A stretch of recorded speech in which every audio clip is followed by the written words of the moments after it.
mes amours. Alors aujourd'hui j'ai envie de faire une vidéo. Théoriquement j'étais censée continuer ma série de vidéos sur le puzzle de la vie, ce que je vais faire. Mais pour l'instant je suis très occupée. Et vu l'urgence de tout ce qui se passe autour de moi, les gens qui pètent des plombs, les gens qui ont des problèmes qui leur paraissent incommensurables, en me basant sur le volume de connaissances que j'ai en ce moment précis, pouvoir donner des clés pour aider les personnes à relativiser, à aller vers leur lumière au lieu de rester empêtrées dans leurs problèmes. Parce que c'est vraiment énorme tout ce que je vois autour de moi et les gens sont vraiment pas bien. Et donc, quand quelque chose ne va pas bien, automatiquement, il y a plein d'idées qui me viennent, des petits schémas que je vais mélanger grâce aux enseignements que j'ai reçus de Romane, aux enseignements de Grabovoi et en même temps de ma guidance personnelle. Et donc, je vous propose cette petite vidéo qui, j'espère, vous fera vraiment le plus grand bien en cette période de perturbation solaire, je dirais. Alors là, c'est trop drôle parce que je viens de discuter avec mon mari et je lui dis, je sais pas ce qui se passe pour l'instant, mais tout le monde a des problèmes et on me téléphone, Annie, qu'est-ce que je dois faire? Il y a un problème ci, il y a un problème là. Et il me dit, en fait, tu devrais dire aux gens, tu vas faire une vidéo, problème vaisselle, vidéo 1, problème mal de dos, vidéo 2, problème d'argent, vidéo 44. Et puis je rigole et je me dis, tiens, je devrais bien créer peut-être un abécédaire des problèmes existentiels. Et puis je me suis dit, mais en fait, quel intérêt, puisque quelque part, il n'y a pas besoin d'abécédaire pour les problèmes, puisque tous les problèmes ont la même source. Et donc en fait, il faudrait faire une vidéo où il y a juste un point. Parce que le point, il contient tout. Et tout est dit. Mais comme je suis sûre que vous n'avez pas compris, pas que je doute de votre possibilité de compréhension, parce que qui je serais pour ça, mais je vais quand même vous expliquer ce qu'est ce point qui contient tout. Et on va l'ouvrir petit à petit. Alors, pour bien comprendre ce que j'essaye de dire, Romane au séminaire, il a eu une idée géniale. Comme d'habitude, parce qu'il est vraiment génial. C'est vrai, je devrais peut-être pas le dire, mais voilà. Moi, je trouve que les enseignements de Petrov, c'est waouh. Enfin, il expliquait, par exemple, on enregistre un séminaire. Donc, sur l'enregistreur se trouvent 3 jours de séminaire. Donc, dans le temps, ça fait 3 jours, ça fait beaucoup. Si maintenant, vous utilisez un accélérateur de vitesse et vous réduisez, donc avec un programme informatique, le séminaire de 3 jours en 1 jour. Ça veut dire que vous ne saurez pas entendre ce qui est dit, puisque ça aura été condensé de moitié. Puis, vous réduisez encore la vitesse à 1 heure, puis vous réduisez à 1 seconde, puis vous réduisez l'enregistrement à 1 milliseconde. Et puis, je vous demande, écoutez l'enregistrement. Qu'est-ce que vous allez faire? Vous allez me dire, j'entends rien. Et pourtant, dans ce que je vous aurais fait écouter, sera contenu 3 jours de séminaire. Donc, le vide, c'est-à-dire le non-son, puisqu'on pense que si on écoute cet enregistrement, il n'y a pas de son, donc c'est un non-son, alors qu'en fait, c'est un son qui paraît vide, mais qui est rempli de plein. C'est-à-dire que cette milliseconde, elle contient 3 jours de séminaire. Seulement, elle est concentrée. Elle est concentrée comme un point. Donc, le point, c'est comme un grain de sable. Et le grain de sable, c'est nous. C'est nous avec toute l'information compactée, contenue en nous. C'est-à-dire tous nos programmes, tous nos vécus, toutes nos vies antérieures, toutes nos peurs, toutes nos joies, tout ce que l'on est. Et quand on dit, donc dans la Bible, Jésus ou Moïse sont allés dans le désert, le désert paraît vide, mais le désert est rempli de milliards de points, de grains de sable. Et chaque grain de sable constitue en fait l'expérience générale que Dieu s'accorde et nous accorde en tant que grain de sable, qui sommes très importants puisqu'on forme le désert. Et le désert, c'est comme les trous noirs. Les trous noirs, on pensait que c'était des trous vides, et les scientifiques découvrent maintenant que dans les trous noirs, en fait, il y a beaucoup plus d'agitation, d'énergie et d'information que dans tout le reste de l'univers, quoi. Ce qui veut dire que le point, il est très important. Et si ce point est très important alors qu'il paraît être dérisoire, c'est parce qu'il contient tout. Alors maintenant, on va essayer de défricher un petit peu ce petit grain de sable que nous sommes et qui sommes des particules d'un grand désert qui est plein de vie en fait, vraiment plein de vie. Et voilà en fait. Et voilà. Imaginons donc que nous sommes ce petit grain de sable dans le désert. Lorsque l'on observe le sable au travers d'une binoculaire, on constate que l'aspect d'un sable à l'autre est très différent, soit par sa couleur, soit par son odeur, par sa granulométrie. Et c'est bien normal, car chaque grain de sable est différent. Et c'est ce qui fait sa spécificité, sa personnalité, sa couleur, son odeur, son originalité. Les grains de sable assemblés peuvent produire des formes à un certain moment, c'est-à-dire dans un certain laps de temps. C'est un peu l'idée des égrégores dont je parlerai plus en détail dans la suite de ma série de vidéos sur le puzzle de la vie. Donc, plusieurs personnes qui, à un moment précis, pensent ou vivent la même chose. Ça forme des formes particulières. Ici, j'ai mis une image du sable et de la mer. Ces grains de sable sont aussi chaque fois façonnés par l'élément eau, qui constitue par ailleurs une partie très importante de notre corps. Et cela correspond aussi à l'influence de la Lune, la conscience collective, qui dirige un peu nos pas, avouons-le, et c'est un peu notre modèle de fonctionnement de parfaits petits moutons ignorants. Le mouton n'est pas con quand il crée, loin de là, mais il l'est quand il suit le troupeau sans chercher à comprendre pourquoi. On parle aussi de la traversée du désert, comme cette impression d'être seul au monde, submergé de problèmes sans solution. Dans ce désert, on manque de tout, on manque d'amis, on manque d'eau. Le désert paraît aride, composé de mirages, qui sont les illusions, qui sont les béquilles dont on croit avoir besoin pour se déshydrater, pour se détoxiquer de nos peurs, en fait. Quand on va mal, quel est le remède actuel? Eh bien, une bonne journée de shopping.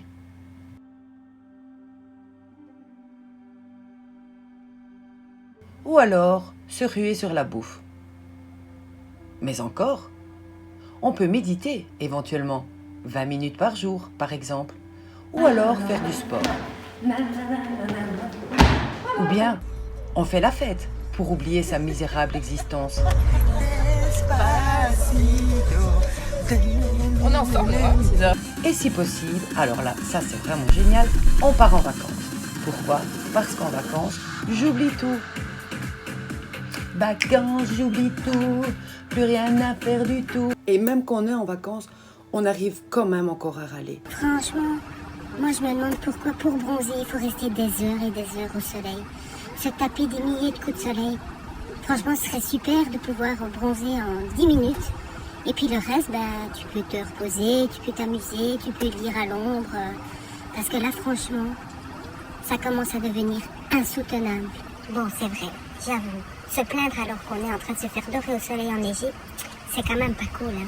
Surtout pour vous qui regardez et qui êtes en Belgique en train de travailler ou en train de finir de travailler ou en plein examen. Je suis incorrigible. Ça y est, c'est déjà le dernier jour des vacances. En soi, j'ai passé de bonnes vacances, mais je suis super contente quand même de rentrer à la maison. Sauf que j'aimerais que demain n'existe pas parce que j'ai 8 heures d'avion et déjà qu'avec 4, j'étais malade. Donc j'aimerais déjà être lundi soir pour pouvoir voir ma famille, mes chiens, tous mes amours qui me manquent. Gros bisous. Mais rien de tout cela n'est mauvais en soi, franchement. C'est notre façon à nous de décompresser et de trouver un peu de bonheur dans la vie. Ce que j'essaie d'expliquer dans cette vidéo, c'est aller rechercher encore autre chose, une autre connaissance en soi. Aucun jugement sur la façon d'agir des gens, puisque je suis exactement pareil. Bref, on a tous sa façon personnelle de déconnecter, de solutionner ses problèmes, d'avancer, de reculer, d'être heureux ou souvent malheureux, et de faire sa traversée personnelle, au bout du compte. Il existe des tonnes de théories, des méthodes de coaching, des essais, des erreurs, et tout ça dans l'espoir d'avoir une vie meilleure. Mais quand une méthode ne fonctionne pas, eh bien on en essaie une autre, et puis une autre, et puis une autre, sempiternellement. C'est pas vrai? Et souvent, rien ne marche. Mais pourquoi? Eh bien tout simplement parce qu'on s'évite. On s'évite soi-même. Toute aide extérieure est à essayer sur un plan, à un moment de notre vie. Mais faire la vraie rencontre de la spécificité du grain de sable que l'on est, ça, on n'y pense pas. Ce que l'autre dit, ben c'est toujours mieux. Alors on écoute, et en fait, on n'écoute jamais ses ressentis. On passe son temps à lire, à regarder la télé, ou bien son téléphone portable, et toutes les occasions de chercher l'inspiration ou d'éviter l'ennui à l'extérieur de soi, alors qu'il faut se rencontrer, entrer en soi, sortir du bruit, écouter le silence, écouter et entrer dans le vide. Krishnamurti d'ailleurs avait écrit un livre qui s'appelle « La nécessité d'être seul ». N'est-il pas très étrange de constater que, dans ce monde où il y a tant de distractions, tant d'amusements, nous soyons presque tous spectateurs et si rarement acteurs. Chaque fois que nous avons quelque temps libre, nous sommes pour la plupart en quête d'une forme de divertissement. Nous exigeons sans cesse d'être divertis, amusés, arrachés à nous-mêmes. Nous avons peur d'être seuls, peur d'être privés de compagnie, privés de distraction d'une espèce ou d'une autre. Nous ne sommes que très peu à aller nous promener dans les champs, sans parler ni chanter des chansons, sans rien faire d'autre que marcher tranquillement et observer les choses autour de nous et en nous. Et comme dirait Ishaya, il faut aller sur le sommet de sa montagne intérieure. Je me dirige vers elle, dans mon temple intérieur, à l'intérieur du grain de sable que je suis. Je suis heureuse d'y être arrivée. Quelle liberté, quel calme loin de tout. Ce changement de perspective rend ce qui est en bas si petit. Et de là-haut, j'en devine à peine de là où je viens, c'est-à-dire de ma zone de problème. Je m'assieds au sommet de ma montagne, bercée par le soleil de mon âme qui me procure tout l'amour du monde. De là-haut, je peux voir les chemins empruntés qui ont créé mes problèmes. Mes problèmes d'argent, mes problèmes de dos, mes problèmes de voisinage, mes problèmes de ci, mes problèmes de là. De là-haut, je peux aussi voir l'agitation de ceux qui cherchent sans cesse à faire plus, ainsi que ceux qui ont la joie illusoire d'être arrivés avant les autres, comme s'il s'agissait d'une course, d'une compétition, les uns contre les autres. Oh, et dire que je suis comme ça aussi quand je fais pas attention à mon bien-être. Du haut de votre montagne, l'ampleur des soucis paraît bien moindre. On voit avec du recul, avec cette hauteur, qu'on peut aller dans cette partie du grain de sable qui est lumineuse, celle qui à terme pourra éclairer tout le grain. On comprend que d'être seul avec soi, au fond, ce n'est pas si mal. Sur ma montagne, le temps n'existe pas vraiment. Tout du moins, il n'est pas un compte à rebours de la somme de travail que j'ai encore à faire. Repassage, conduire les enfants, payer les factures, travailler, tout ce mode d'esclavage auquel je donne habituellement mon consentement, car comment faire autrement? De quoi devenir zinzin et applaudir la pilule miracle antidépresseur. Sur ma montagne, je ne règle pas des problèmes extérieurs, c'est-à-dire les maladies, les problèmes de voisinage, le manque d'argent, qui sont les distorsions créées par mon mental. Non, je crée la lumière de mon bonheur. Je me nourris de qui je suis, moi, vraiment. Je me concentre sur mon cœur, mon âme, et j'écoute le silence. Car le silence est d'or. Il est le soleil, l'âme, la connaissance que l'on a reçue de notre Créateur. Siddhartha Hermann Hesse a dit « Il est en toi une tranquillité, un sanctuaire où tu peux te retirer en tout temps et être toi-même. Lorsque je descends de ma montagne pour régler un problème, j'y donne du temps pour un résultat souhaité. Si cela se règle, je peux remonter dans ma montagne, là où l'influence de l'agitation ambiante ne me perturbe pas. Et si le problème ne se règle pas, je retourne quand même vers le chemin de mon cœur sur le haut de ma montagne, parce que c'est de là que j'aurai la vision la plus claire pour le régler quand ce sera le bon moment. Et c'est malheureusement ce qu'on fait rarement. On reste submergé dans sa zone de problème et du coup on ne voit pas la solution. Arkady Petrov a dit lors de la conférence que j'ai suivie à Namur, on est ici pour porter sa propre croix, pas celle des autres. Et souvent, une grande partie de nos problèmes concerne les autres. Et pour bien aider les autres, en fait, il faut aller bien soi-même.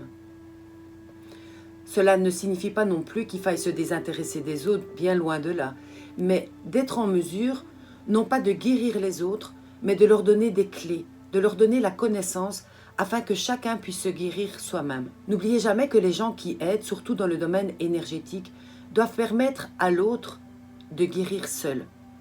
Le guérisseur n'est en fait qu'un canal qui facilite la guérison de la personne elle-même, si celle-ci s'autorise à guérir. La maladie, c'est comme une information qui est restée dans la vallée de nos illusions et qu'il convient de ramener à la lumière du haut de la montagne, là où le grain de sable peut se rendre compte de la vraie lumière qui émane de lui. Avec ça, en fait, eh bien, on se veut le meilleur. On veut la paix, on veut le bonheur, on veut la liberté, on veut la santé.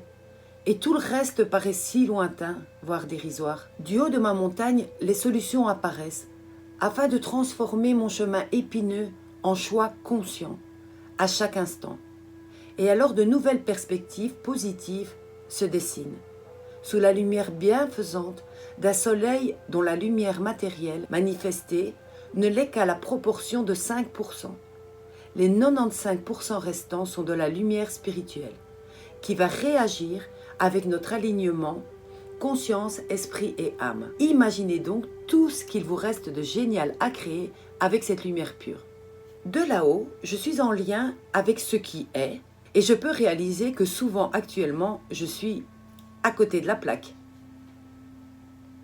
On vit dans un environnement pollué. Il est fait de mirages et d'illusions que nous considérons comme réels. Je vais faire une vidéo aussi prochainement sur qu'est-ce que la réalité. Pourquoi? Parce que nous sommes libres, mais surtout responsables. Parce que nous avons oublié qui nous sommes et que nous rejetons sans cesse la faute de nos bobos sur des cibles extérieures. Nous sommes conditionnés par nos gènes, notre environnement, notre entourage, nos gouvernements. Ok, c'est vrai, ça joue énormément. Mais on n'est pas obligé de jouer à ce jeu-là. On peut devenir conscient et responsable.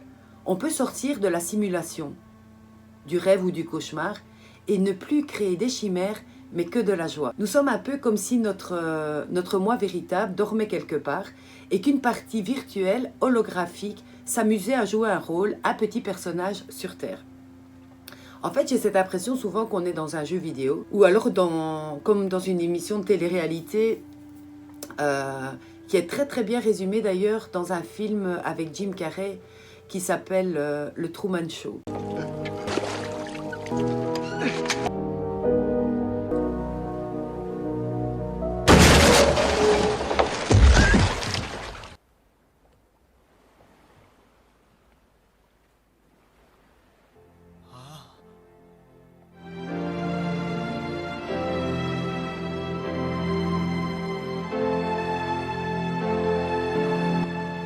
Je vais lui parler.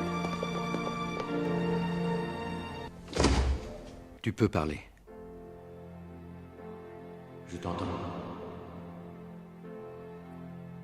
Je suis le créateur d'une émission de télévision qui donne de l'espoir, de la joie et de l'inspiration à des millions d'hommes et de femmes.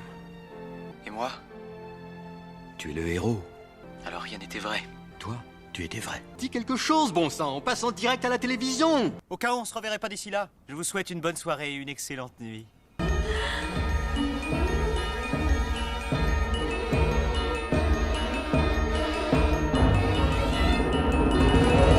Finalement, le film Matrix aussi, c'est peut-être plus un documentaire qu'un film. J'ai déjà rêvé d'ailleurs que j'étais une petite luciole comme ça qui voyageait et qui avait un énorme canal dans lequel donc je m'enfonçais, moi en tant que petite luciole. Et là, je voyais toutes des petites lumières. Et toutes les petites lumières, en fait, c'était comme des lits dans lesquels chaque personne sur la Terre, donc les 7 milliards de personnes, étaient en train de dormir avec comme des lunettes, un casque, et en fait que la vraie vie qu'ils croient vivre, en fait, c'est juste comme un jeu vidéo, en fait.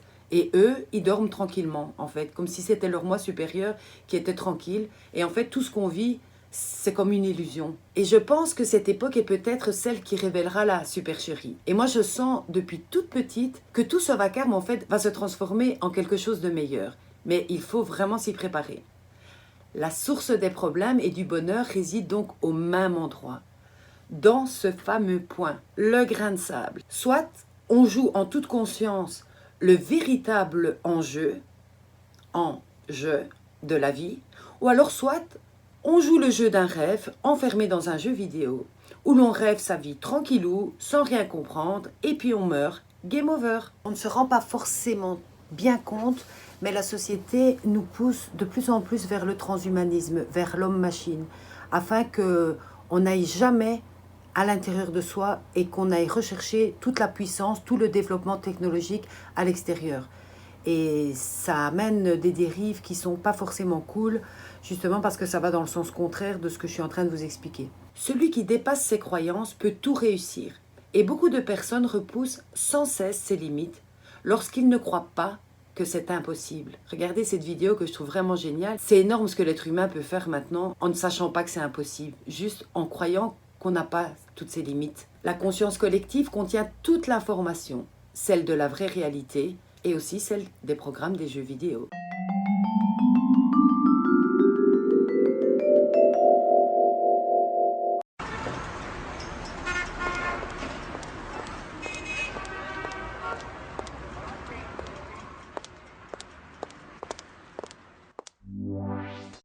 Donc, en résumé, lorsqu'on quitte sa montagne, en fait, donc on commence à projeter en fait ses pensées sur la réalité, mais sans avoir les connaissances véridiques de Dieu, donc sans les connaissances profondes de la réalité, eh bien, on apporte par notre regard en fait des déformations. On a des pensées humaines, voilà. Et les pensées que l'on a vis-à-vis des objets, desquels on émet tout le temps un avis positif ou négatif, on met des étiquettes sur tout. Mais ce qui est important de comprendre, c'est que cela, ça nous concerne vraiment nous-mêmes également, puisqu'on se regarde nous-mêmes plusieurs fois par jour. Et donc ça veut dire qu'on crée nous-mêmes aussi cette image qu'on génère et alors qu'on projette cette image sur la réalité. Et donc on crée l'image et on crée la réalité avec cette image. Et ensuite, on peut observer ce qu'on a créé soi-même et puis on va vivre ce qu'on a créé puisqu'on a été créé libre. Ce qui est cool dans un sens, mais dans un autre, voilà quoi. Il faut savoir créer du juste et du positif. En fait, on pourrait bien résumer les phases par lesquelles nous passons au cours d'une même journée comme ceci. Alors, le petit personnage en rouge, donc qui développe de l'antipathie, qui est négatif, c'est-à-dire qu'il broie du noir. Ensuite, on peut passer par le petit bonhomme en vert, qui lui est d'humeur sympathique, il est positif, même exalté. Ensuite, nous avons le petit personnage jaune, qui lui développe de l'empathie, qui est neutre. Alors l'antipathique, il met souvent des lunettes noires pour voir la réalité, et le petit bonhomme sympathique, lui, il met ses lunettes roses, c'est-à-dire qu'il voit tout en rose. Et nous voyons ici que le petit personnage jaune, lui, ne porte pas de lunettes. Et donc, le personnage antipathique a une vision déformée de la réalité en négatif. Le sympathique a une vision déformée de la réalité en positif. Mais par contre, le petit personnage jaune, lui, ne porte pas de lunettes car il a une vision juste de la réalité. Alors, ça forme un peu comme des variations d'humeur qui sont dues à la raison de notre conscience, qui va vaciller donc comme un essuie-glace de gauche à droite. C'est un peu une sorte de bipolarité humaine de l'humeur. Ce sont des mouvements de la conscience qui ne parvient pas à trouver l'équilibre. Et c'est un peu ces variations qu'on vit tous les jours à différents moments. Lorsqu'on médite ou qu'on est bien, qu'on est dans sa montagne, bien on est le petit personnage jaune. Et puis quand on a un souci, on varie du rouge. Puis le souci se règle, on passe au vert. Et on est un peu tout le temps comme ça dans ce mouvement d'essuie-glace. Moi, j'ai plutôt tendance à être le petit personnage vert qui voit toujours tout de manière joyeuse, gaie. C'est gai d'être gai. Enfin, d'être joyeux, je veux dire. En fait, la position idéale pour être bien aligné, c'est la position du petit personnage jaune. En fait, c'est parler, écouter son cœur, son âme dans la sérénité pour avoir en fait une info ou un ressenti juste. Et donc, dans la partie jaune, on est un peu comme dans une colonne de lumière. Cette colonne, en fait, divine qui nous amène à notre moi supérieur.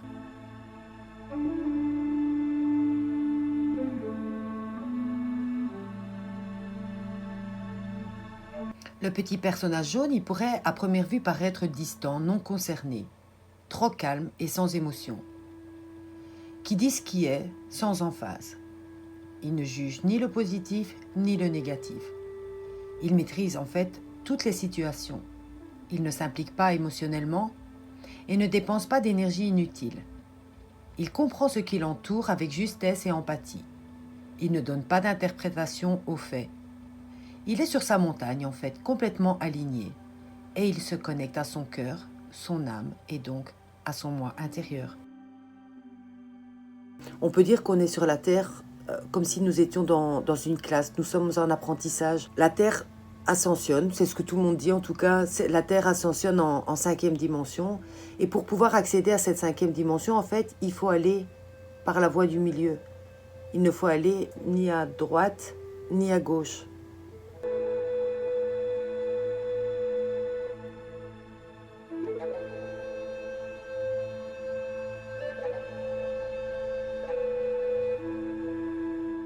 Et le passage, il n'est même pas spécialement en fait devant nous, puisqu'il est vraiment en fait en nous. Et ce passage se trouve dans la perception que l'on obtient lorsqu'on a un changement de conscience.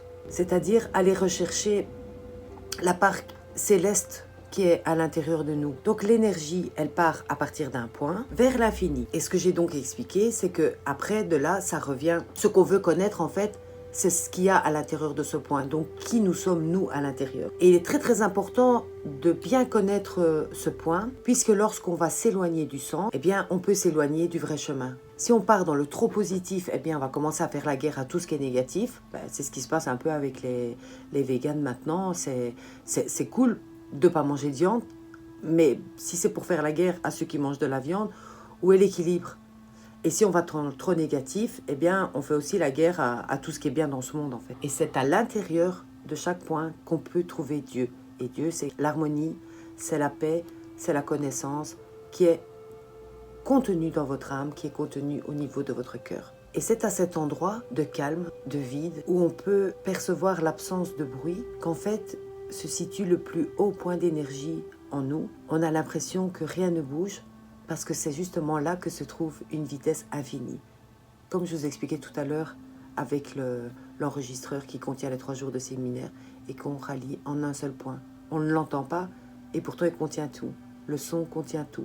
Le son de cette milliseconde. C'est ce centre, ce point qui fait bouger tout ce qui se trouve sur le pôle positif ou sur le pôle négatif. C'est ce point central qui les maintient à rester harmonisés. Dieu nous a donné ce point et on doit apprendre à comprendre ce qu'il est, à comprendre ce qu'il y a en nous. Car celui qui comprend le point, comprend tout. Et je sais aussi que beaucoup de personnes ont un léger problème lorsqu'on parle de Dieu parce qu'on s'est tellement éloigné de Dieu dans nos vies occidentales que je ressens que lorsque j'utilise ce mot, il y en a déjà qui coupent la vidéo en se disant « ouais, c'est de la propagande, c'est de la religion, c'est une secte ». Mais tellement pas en fait, mais tellement pas. Quand quelqu'un meurt en Occident, on dit toujours à ce moment-là « oh, il est parti rejoindre Dieu ». Mais pourquoi on ne parle pas de Dieu dans la vie de tous les jours pour éviter d'aller le voir là-haut, mais qu'on le voit en nous chaque jour? Ce serait quand même plus cool, non? Enfin, moi je trouve quoi. Et le plus important dans tout ça, quand on se rapproche de son point, quand on se rapproche de son âme, c'est de se rapprocher de l'amour véritable, que l'on se porte à soi et que l'on porte aux autres. Parce qu'au fond, la plus grande connaissance de votre âme, c'est l'amour. L'amour, c'est ce qui unit tout ce qui est, aussi bien en vous qu'à l'extérieur de vous, qui n'émet aucun jugement, qui aime juste ce qui est. C'est cool, non? Alors voici un petit bonus que j'ai créé suite à un post qu'Arkady Petrov avait mis sur son mur. J'ai traduit en français et puis de là, mon imagination a fait le reste. Ben, regardez, en fait, ça rejoint tout à fait les travaux de Garyaev, je ne sais pas exactement, qui est aussi un russe génial qui travaille sur le langage de l'ADN, enfin un truc du genre. Moi, ça m'a inspiré ce dessin. Donc le dessin que m'a inspiré les écrits d'Arkady Petrov.